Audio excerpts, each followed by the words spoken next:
L'Assemblée a décrété la liberté des opinions religieuses. On s'en fout.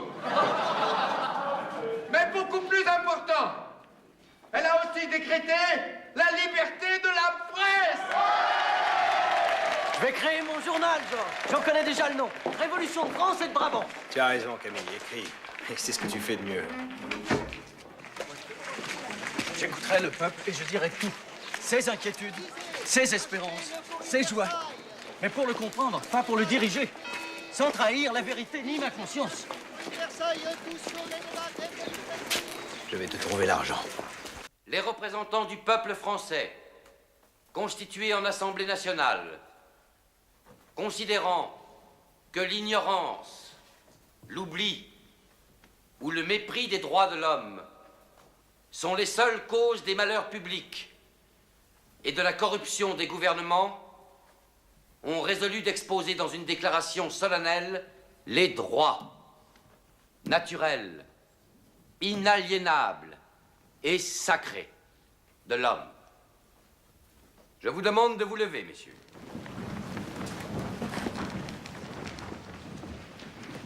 Article 1er.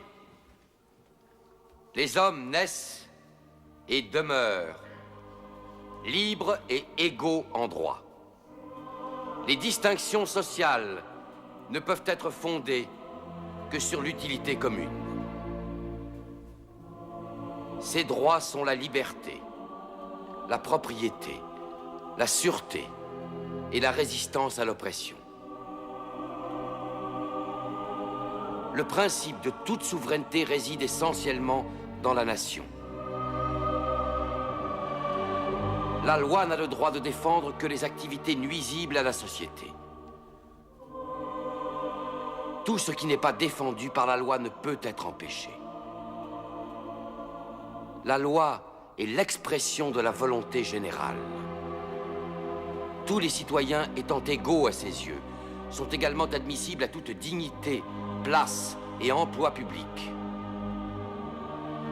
Nul homme ne peut être accusé, arrêté, ni détenu que dans les cas déterminés par la loi. Tout homme est présumé innocent jusqu'à ce qu'il ait été déclaré coupable. Nul ne doit être inquiété pour ses opinions, même religieuses.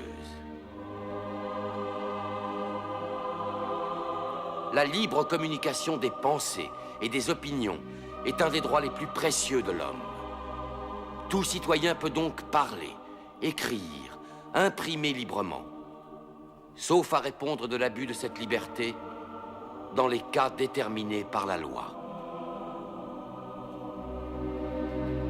La garantie des droits de l'homme et du citoyen nécessite une force publique.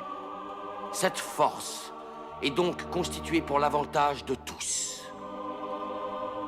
La propriété étant un droit inviolable et sacré, nul ne peut en être privé, si ce n'est lorsque la nécessité publique, légalement constatée, l'exige évidemment. J'ai fait de mon